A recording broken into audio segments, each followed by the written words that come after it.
یعنی شاستری کے مرنے کے بارے میں یہ پریڈکشن کہ اس جنگ کے بعد جب ہندو بنیا کافروں کے ملک میں جائے گا تو وہاں پر وہ حالت کفر میں مر جائے گا. ایک اور ایونٹ انہوں نے یہاں پہ بتا دیا, ایک اور ایونٹ انہوں نے بتایا, یہ ایگزیکٹ وہی پیس ڈیل جو کہ تاشقند ڈکلیریشن میں ہوئی ہے.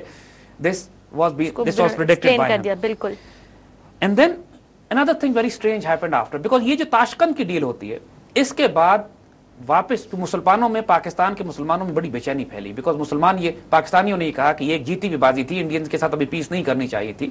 اور واقعی اٹ واز رانگ ڈیسیژن کہ جو بھٹو نے ایڈوائز کیا تھا ایوب خان کو, اٹ واز, کیونکہ یہ عجیب بات ہے کہ 65 کی وار میں بھی اور 71 کی وار میں بھی ہمارا فورن منسٹر بھٹو ہی تھا دونوں موقعوں پہ.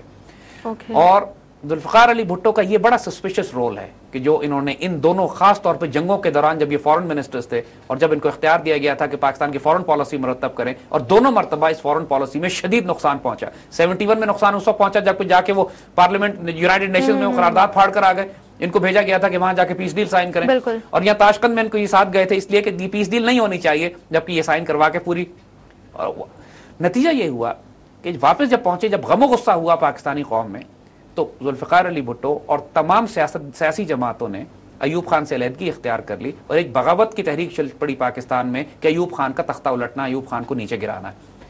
اسی دور میں شیخ مجیب الرحمان 1966 میں اپنے 6 پوائنٹس دیتا ہے کہ جو بغاوت کے 6 پوائنٹس ہوتے ہیں کہ مجیب الرحمان اعلان بغاوت کرتا ہے اور اس کی سازش پکڑی چلی جاتی ہے اگرتلہ سازش میں, جس میں پتہ لگ جاتا ہے کہ یہ انڈیا کے ساتھ مل کر ایسٹ پاکستان توڑنا چاہتے ہیں. مگر پاکستان کے سیاسی حکمران جتنے بھی پاکستان کے سیاسی لیڈرز ہوتے ہیں وہ مجیب الرحمان کو سزا دینے کے بجائے ایوب خان کے خلاف مہم چلانے میں اتنے مصروف ہوتے ہیں کہ مجیب کی غداری معاف کر دیتے ہیں. اتنی بڑی خوفناک غلطی ہوتی ہے یہ قوم کے ساتھ کہ یہ پریکٹیکلی مجیب کا ساتھ دیتے ہیں سارے سیاسی حکمران کہ جی جب تک مجیب کو آل پارٹیز کانفرنس میں نہیں بلایا جائے گا, مجیب کے خلاف مقدمات واپس نہیں لیے جائیں گے, اور اس وقت تک ہم تحریک چلائیں گے اور بغاوت برپا کریں گے. سب سے بڑی غلطی جو انہوں نے کی. اور خوفناک, یعنی ایوب خان اس حالات میں مجیب سے برا تو نہیں تھا, مجیب کا ساتھ دیا گیا ایوب خان کو نکالنے کے لیے. نتیجہ یہ ہوا کہ ایوب خان کے نکلنے کے 3-4 سال کا جو پیریڈ تھا, ایوب خان اتنا کمزور ہو گیا اپنے آپ کو سروائیو کرنے اور بچانے کے لیے کہ کوئی حکومت پریکٹیکلی پاکستان میں اس دور میں تھی نہیں, اور انڈینز کو پورا موقع مل گیا کہ ایسٹ پاکستان کو ٹیک اوور کر لیں, اپنے ایسٹس پھیلا دیں, مجیب کو اسٹرینتھن کر دیں, مکتبانی قائم کر لیں. وہ سارا پروسیس بٹوین 1965 اور 1970 ہوا. جب بھی ہم نے دیکھا کہ 1971 میں جب الیکشنز ہوئے اس کے نتیجے میں پاکستان ہی ٹوٹ کے الگ ہو گیا, تو وہ ساری غلطیاں جو کی جس کی سزا ہم کو 71 میں ملی وہ 65 کی وار کے بعد شروع ہو گئی تھی.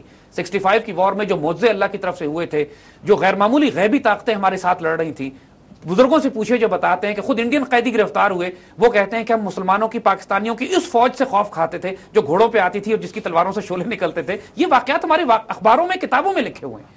کوئی اسپرچل فورسز تھی. انڈیا نے فائٹر پائلٹس آتے تھے راوی کے پل پہ بام کرنے کے لیے, وہ کہتے تھے ہمیں 7 پل نظر آتے ہیں, ایک پل نظر نہیں آتا, کس پہ بامنگ کریں. یہ سب اخبارات میں اور یہ ڈاکومنٹڈ ہیں سارے. جو روحانی طاقتیں اس وقت ہماری مدد کر رہی تھیں, اس ساری برکت اور فضل اور کرم کو ہم نے ضائع کر دیا آپس کی پھوٹ کی وجہ سے. تو نعمت اللہ اس سارے پروسیس کا ذکر کرتے ہیں گلے غیر معمولی شعر میں. ڈائریکٹ 1971 پہ آتا ہے, 71 سے پہلے کے واقعات. اچھا ٹھیک ہے, رائٹ. اس سارے پروسیس کو جو ہم نے یہ بیک گراؤنڈ بتایا اس کا ذکر وہ یہ کرتے ہیں, وہ کہتے ہیں کہ مسلمان اپنے امیر کو حکومت سے اتار دیں گے اور اس کے بعد مسلمانوں کے حصے میں خسارت, نقصان اور ذلت آئے گی. یہ بالکل وہی واقعہ یہ سارا پروسیس وہ ہے کہ مومنہ میر خدرہ صفیہ تنزیل سوزن بر مسلمان بے عید تذلیل خاسرانہ. مسلمان پر آئے گی ذلت, بہت نقصان اٹھائیں گے مسلمان. ایک حکمران جو کسی حد تک سٹیبل جا رہا تھا, اس کی موجودگی میں ایک جنگ بھی ہم نے کسی حد تک سٹیبلائز کر لی تھی, دشمن وہ آبجیکٹیو اچیو نہیں کر سکتا, قوم کا حوصلہ بلند تھا. اگر اس نے ایک غلطی کی تھی تاشقند میں جا کے, اور وہ ایک ڈیفینیٹلی ایک ایسی غلطی تھی, لیکن اس کا مطلب یہ نہیں تھا کہ ہم مجیب الرحمان کا ساتھ دیں اور حکومت 4 سال 3 سال حکومت کا تختہ اتارنے کی مہم ایسی چلی کہ 69 وغیرہ تک جب ایوب خان کا حکومت ختم ہوئی, اس وقت تک ہم اتنے کمزور ہو چکے تھے داخلی طور پر, انڈیا اتنا اسٹرینتھن کر چکا تھا کہ 71 کے الیکشنز میں ایسٹ پاکستان میں مکتی بانی اور مجیب الرحمان کی جو پارٹیز تھی وہ ساری حکومت لے گئی.